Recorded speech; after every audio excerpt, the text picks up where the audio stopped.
Good afternoon, everybody, and welcome to the Wednesday edition, the Hump Day edition of the Rundown. My name is Mike Biaworski. I will be your host, coming to you from the East Coast, from the great sunshine state, the gunshine state of Florida. But I don't do this program by myself. No, you do not. Coming to you from the left coast, from behind enemy lines, from behind the Iron Curtain, otherwise known as the Sierras. I will be your co-host today, your co-pilot, Craig DeLuz. Yes, you will be. You'll continue to be Craig DeLuz the whole day, the whole day, the The whole day. whole, well, we'll see how that goes.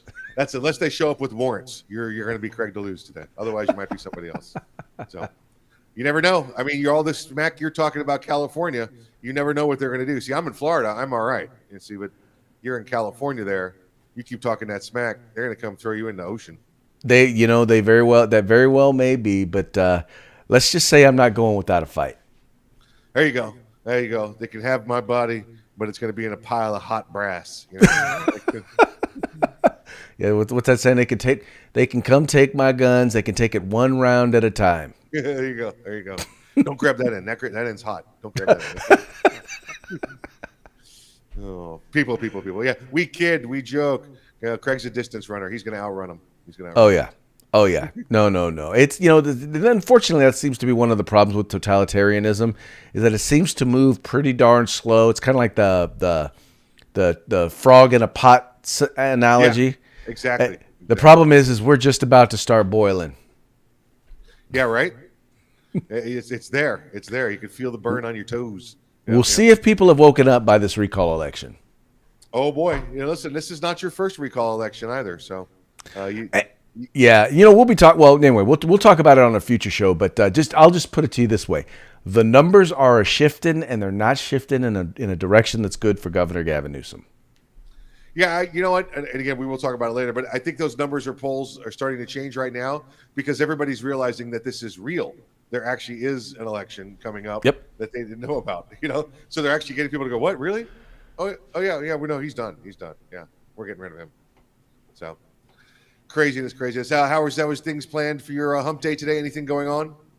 Man, just more work around the house. We got some landscaping stuff that's being done around here. Going to be talking with folks tonight. There's going to be a big debate amongst the gubernatorial candidates. At least the main candidates are all Republicans, so it's going to be an interesting kind of debate. Kind of get a chance to see how folks fare compared one to another. So plan on watching that tonight. So it'll probably be good for some analysis tomorrow. But other than that, man, just chilling, doing my thing out here in Cali. So that would be your analysis. Yes. I didn't know we were doing your analysis on the show, but that's all right. Oh, we can do some analysis on the show as well. No, I mean like your analysis, like pee in this cup. Oh, urine. God. Folks, please forgive Mikey. It's the humidity out there in Florida. But that and the bourbon. But we'll blame the humidity because we dare not denigrate the bourbon. Wash. The brain gets all the wash and humidity. It just bounces and sloshes around in there. And only thing that brings it out is 12-year-old humor. That's a 12-year-old humor. That's it. So Pretty much. He said urine. oh. Oh boy, I can tell you so many jokes about that joke, but let's just keep going. Let's not go down that gutter. And that's where your analysis usually go, by the way. Let's move on. Let's move on to the president. This guy's the best. I remember when Johnny Carson. That just shows you how old we are. When Johnny Carson used to come on and just he would start a monologue like, "I just want to thank everybody for President Carter." It's just like, or I want to thank everybody for President Reagan, because he would just do his whole monologue about the funny things they did, not being hurtful or spiteful, but everybody makes funny comments, so he would have fun with it, and that's how I feel every day about Joe Biden. It's just that he's always here for us. He's always here to be the butt of the story. So, listen, he talked about defying the Supreme Court of the United States today. Yesterday, I guess he talked about it. There's I know, Craig, are you familiar with the Eviction Delay Act or whatever the heck it's called? Where if you can prove, or you can even just say that your income has been interrupted or halted, or you've had financial difficulties over COVID, that landlords, and I believe this extends to foreclosures as well, that it's been suspended. They cannot act upon that. They have to just suck it up and eat it while you're there, not paying your rent or your mortgage that is due. Again, as it's tied to job loss and COVID. Now, this, Craig, in my opinion, seemed really like a great thing. Maybe the first 2-3 months during the relief portion of this, but at this point, when we got people that refuse to go back to work, how do we still have this in effect? And Joe Biden's point is, I know it expired last week, but I'm going to defy SCOTUS and all of the other legal scholars and reinstate it again. Well, and mind you, it's when we talk about him defying SCOTUS, SCOTUS has ruled on this. They've basically said, look, Congress, if this is going to be something that's going to continue, it is the realm of Congress to pass law. They're the ones who do this. And you, as president, it is not within your powers to do so.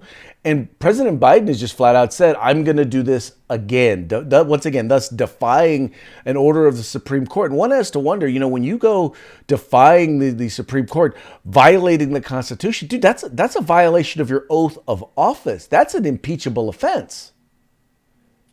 Well, listen, clearly defying their oath of office has never been a big thing for them. They swear to uphold the Constitution, and we know that they go after that all the time with the Second Amendment, as well as many other realms of defying the Constitution. Second Amendment being first and foremost for us, but I don't think that bothers him at all. I think that he believes that it's what he does and what he says is right is what's right, and that's what we get from the left, from the liberal side, that their ends will justify the means, no matter what the laws or what the Constitution says. And interesting thing is, Mikey, is that if elections and polls, if the election goes the way the polls seem to be headed, you could have Republicans in control of both houses of Congress after the 2022 election, which would put him in a perfect place if he were to once again go ahead and continue to do this.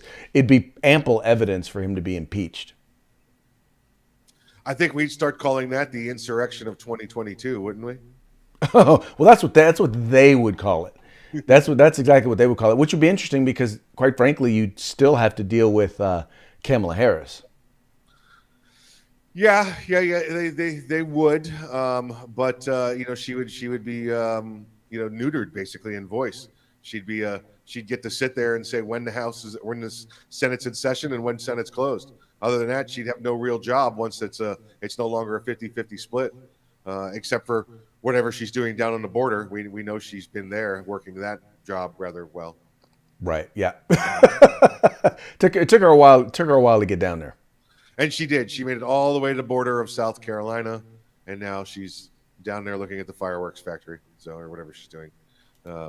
She's a piece of work. She's a piece of work. But you know what? Her day's coming. Joe can't keep this up much longer. It gets worse and worse with this guy. Speaking of our good friend President Biden, let's move along to one of our favorite governors, Craig. This guy is he's the gift that keeps on giving to the Republican Party. He really is.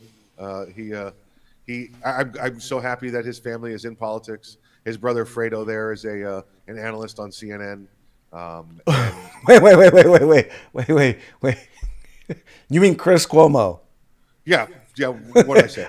Because you called him Fredo. Oh, okay. I thought that was the name he was going by now. Fredo. You thought that was the name he was going by these days. Yeah, that's Fredo. Okay, just wanted to clarify.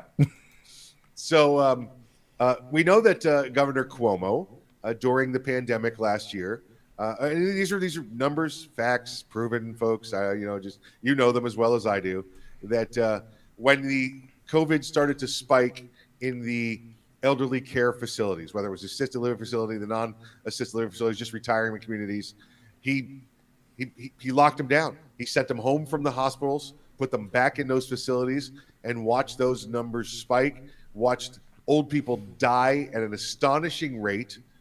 from the COVID, and then did not report it and didn't report the numbers at all. And it didn't come out for a year later until the second portion of this story rolled its way up when he got started Well, taking but the wait, Mike. accusation. Before you get on to that part, real quick, just be clear. Not only did he not report it, he flat out covered it up, and there's a Yes. whistleblower in his office who pointed out that they tried to cover it up and tried to hide the actual numbers. So let's be clear. He didn't just make the mistake and put them in there.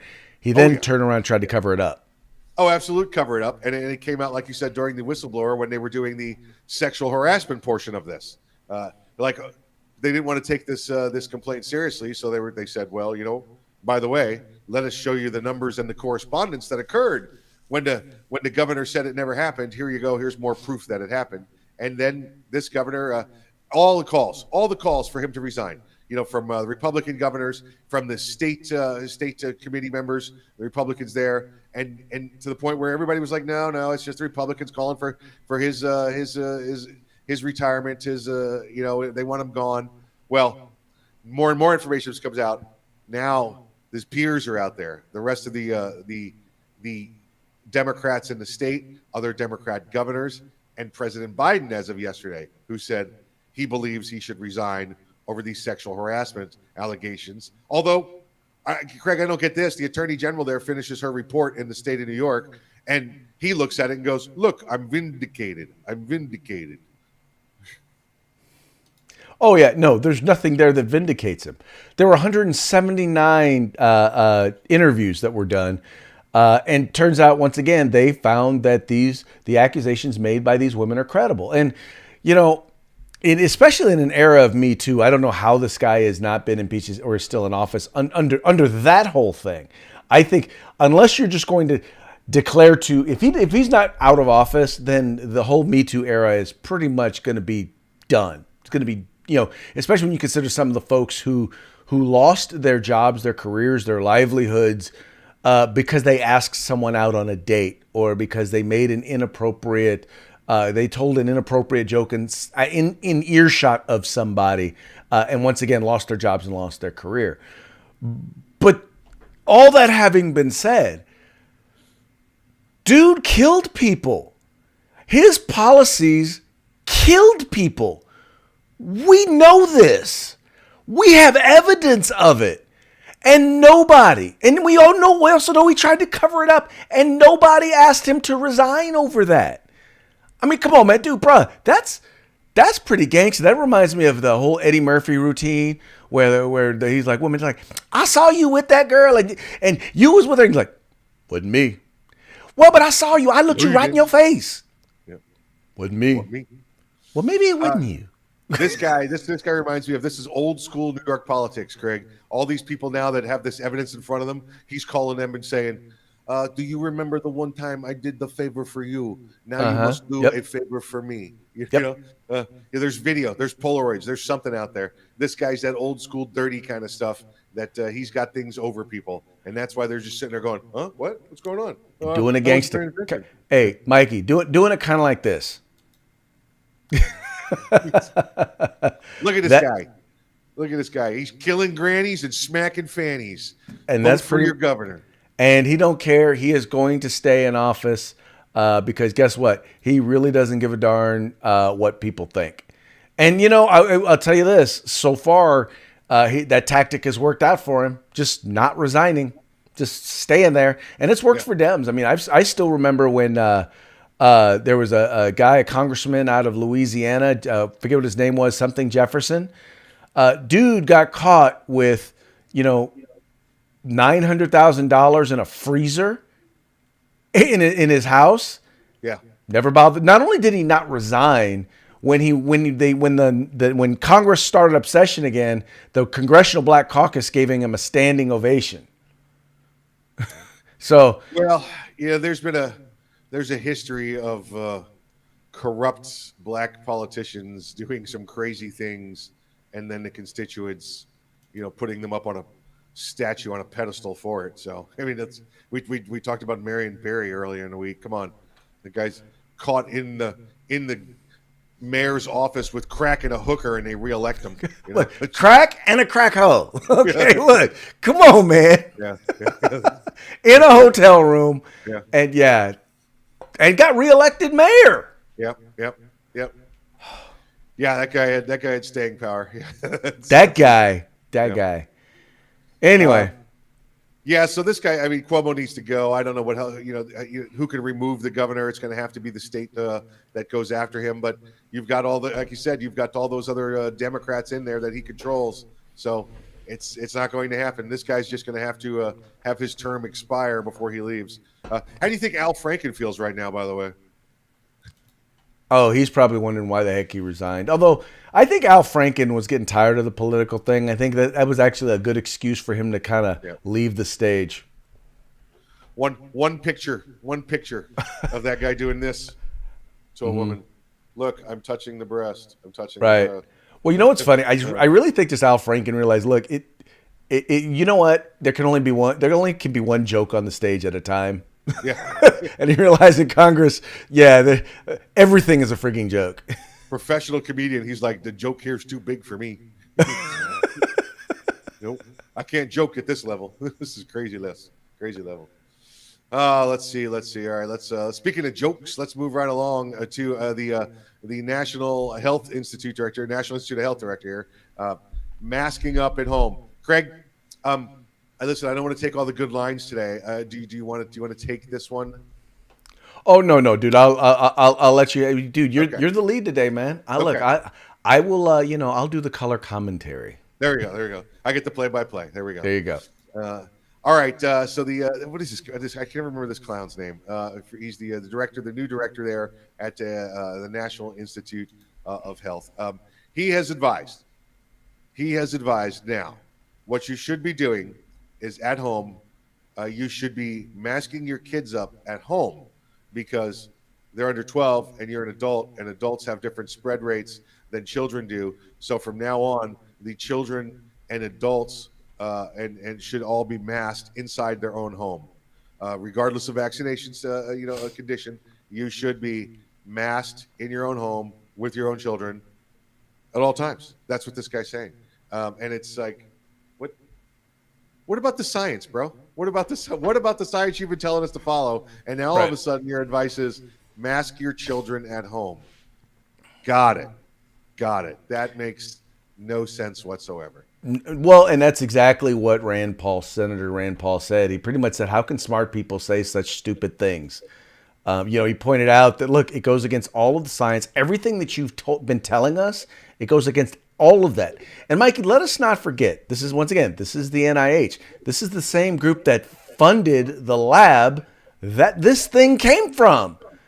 So, I mean, at what point are we just going to say, I mean, it bothers me because it's like we're supposed to listen to the experts. And the experts, number one, we come to find out that, they're knee deep or neck deep in this mess and how it got created. And then on top of it, they're changing their minds every 2 minutes with the advice that they're giving us.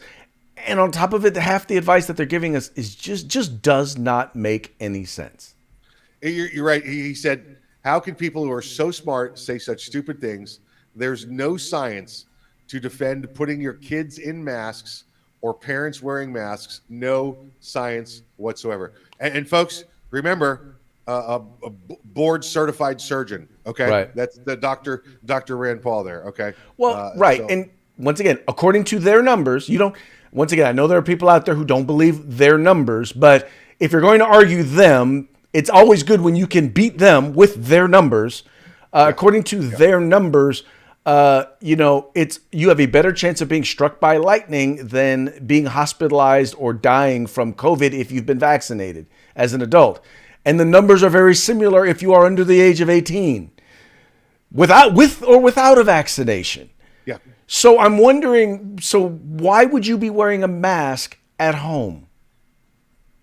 Oh, because the NIH director wants you to wear a mask. Francis Collins, by the way, that's the name of the NIH director. Could not recall it a few moments ago. Wants you to be masked at home. Craig, this is a control thing. If I want you to wear masks in school all day long, well, then I obviously have to say you have to wear masks at home all day long. So I have to be consistent in my falsehoods that I put out. I have to try and make my bad science match my bad science. Right. Well, it's kind of like, my wife and I were talking the other day. It's like, you ever deal with those people, and you see them especially on social Ooh, media, you say those where people? you know they lost the argument, they know they lost the argument, and yet they still continue to argue. And it's so funny because a lot of them, you can argue them down a path where you get them to make a completely and utterly absurd statement because they just don't want to admit, yeah, maybe I was wrong. Yeah, there are some people that will argue to the death no matter what. They're just going to keep going and keep going and keep going rather than just go, all right, okay, all right, I'm good. You got me. You got me. You got me. I'm out. You got me. I'm out. Yeah. So Right. nope. And I think most people are forgiving enough to be like, okay, move on. We'll move on to another topic or whatever. But it's like, dude, no, yeah, you lost this one. Just own it. Yeah, yeah, you're out. We're done. We're done. That's it. Let's move along. You're wrong. Just admit it. And this is what we've got going on here again. NIH just wear your mask at home. Now they're probably, the next step, Craig, is wear them while you're sleeping. They're going to make you wear them while you're sleeping so you don't spread it because you don't spread it in your sleep. You don't spread it in your sleep. That way you don't spread the virus in your sleep. Mike, I would be laughing hysterically if it weren't a possibility. And we know it is a possibility. I was reading a story this morning because I always do my research. I like to do research, check from many different angles. Some medical information being released that yes, this variant of the COVID it spreads about 4 to 8 times more than the previous variant we had, the COVID-19. Right. But yet, where they were crediting the vaccinations with the diminished effects of it, that you didn't get as sick, now starting to see that, well, this one spreads faster, but it's not as bad. And that had nothing to do with vaccinations. Now they're testing those that did not have the vaccination, and they're finding the same results with them as well. So, and that's what there were numbers that I was looking at that basically said we're above 80% when you count of people vaccinated. When you consider people who are fully vaccinated and people who've already had COVID, we're over 80% right now. Now's the time when they're doing a lot of the testing to see, okay, what is the effectiveness? In other words, how long will the vaccines last, but also how long will the immunity from actually getting it last? And eventually what they'll find is, hopefully what I'm hoping they'll find is that the immunity in both cases will last longer. And then who knows, for the people who got vaccinated and actually got it, who knows what their long-term immunity will be or protection will be. Yeah, the number I saw this morning was those that are not vaccinated, the lethality rate is 0.08%.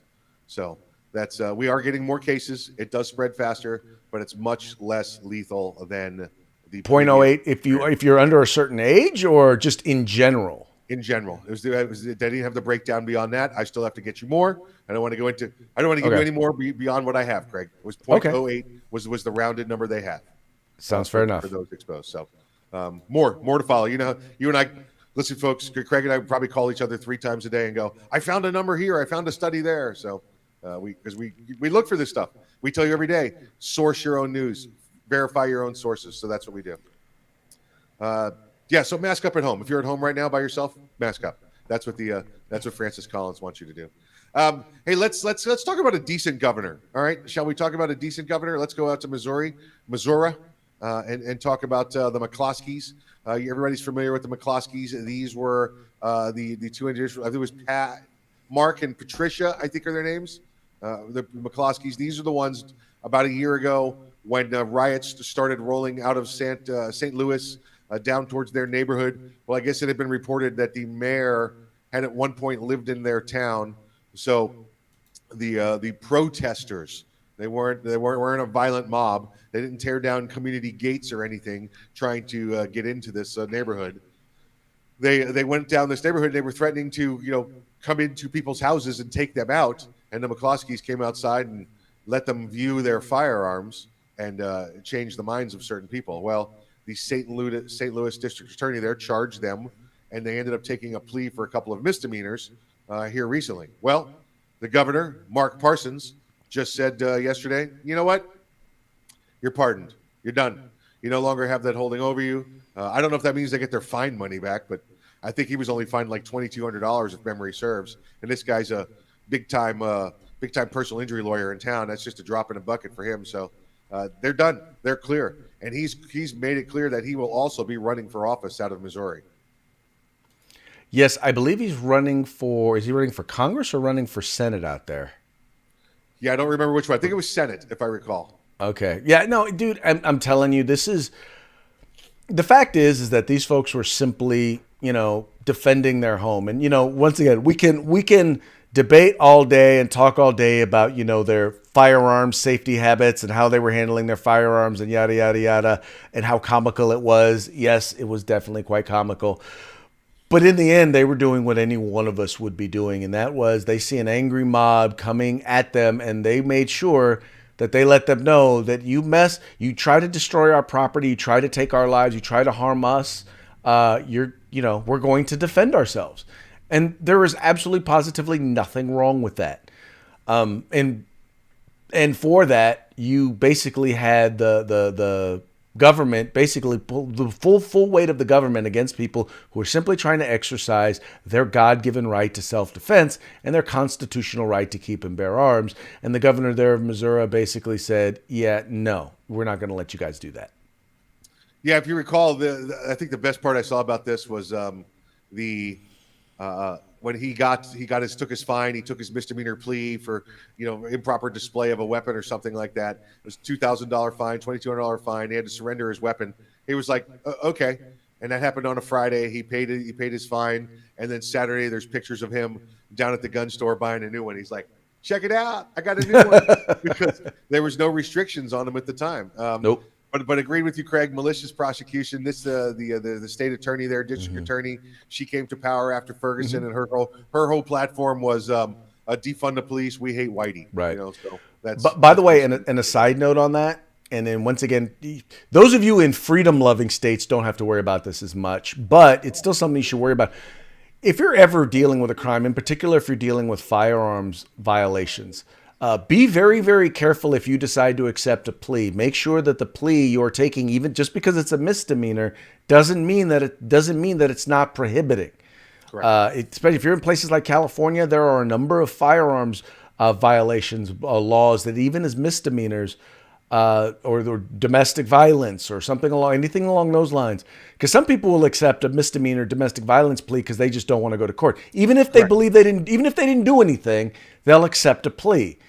My point to you is that some of these are prohibiting, and you will lose your gun rights either for a short period of time, or not a short period, 5 to 10 years, or in some cases you'll lose them permanently. So, and they're not obligated to tell you everything that you lose when you do your plea bargain. So make sure that you take a time to know exactly what you're agreeing to if you decide to take a plea. Yeah, excellent points, Craig. Excellent points. Yeah. There are some states out there also, even if you take that plea and it says you can have your gun rights, that they won't let you have gun rights for, like you said, 2 to 3 years, because they have a rule that says no firearms for a period of 2 to 3 years after release from supervision or conviction. So you can be free, but it might be for a little while. So and you know what, Mike? Check this stuff out. Yeah, and and here's the thing. Then when you go to another state, like California, you go to an anti-gun state, there are some of those states where it may be cleared in the state where you came from, but California will still deny you. Yes. So just once again, I'm just telling you, be careful when you're doing these things. You accept these pleas. 94% of all convictions are the result of plea deals, not where someone actually got their day in court. So be careful what you agree to when you decide to accept a plea deal. Yep. Very much so. Very much so. Craig, that brings us to our parting shot for the day, and we have a fine gentleman from Scranton, Pennsylvania, who's running for Congress, and he has a new video out, and well, I don't know, we're not going to show we show the whole thing. We got a piece of it. The whole video is like 2.5 minutes. We're already at 29 minutes. I'm just going to show a snippet of it, and if you like what you see from Teddy Daniels, Google him, look him up, and watch his entire commercial. I think I think y'all are gonna like this dude. This is the sort of dude. dude that I would like to have representing me in Congress. Just saying.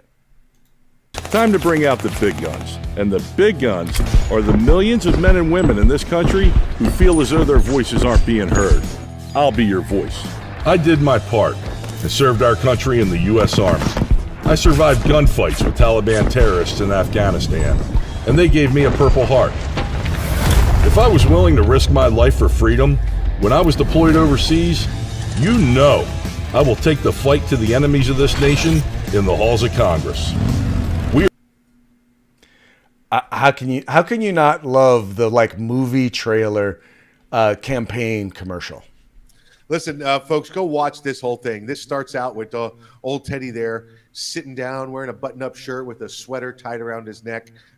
You've got to see the transition in this. This is a great little put together they did here for him. So, and you know where he's from? He's from Scranton, Pennsylvania. Does that sound familiar? It does to Joe Biden. Well, sometimes it sounds familiar to Joe Biden. Sometimes he just wants his tapioca pudding. There you go. Well, you know what? I'm willing to put it to you this way. I'm willing to bet that this guy would kick Corn Pop's ass. Well, you know, when the sun hits my legs, you can really see the hair. All right, folks. Hey, Mikey, once again, we got Freedback Friday coming up this Friday. You want to talk to the folks? Let them know what's coming up.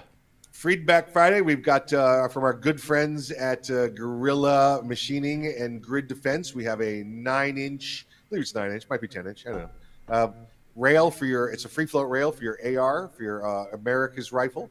So all you got to do is participate. Might be quizzes, might be fill in the blank, but we definitely need to see your comments on the program here at the Rundown, and then we will award the prize to the one that Craig and I pick. Yep, it's kind of an autocracy because we're just going to pick it. It is very much an autocracy. It's a dictatorship. It's it's our way or the highway, or you guys can just not watch. I don't know. That's it. There you go. Please don't not watch. Anyway, folks, as you guys know, look, we have a good time. This is a conversation that Mikey and I are going to have regardless. So we just enjoy being able to have you guys be a part of the conversation. Yeah, it's great. Listen, we love having you here, and we love being with you. We want to see you back tomorrow. Make sure you like, share, subscribe, so we can see you back tomorrow. Oh, don't forget, tomorrow you get to take a look at Craig's urinalysis. So on Thirsty Thursday. Thirsty Thursday. 12-year-old humor, guys. 12-year-old humor. That's us. You guys take care. We'll talk to you tomorrow on Thirsty Thursday.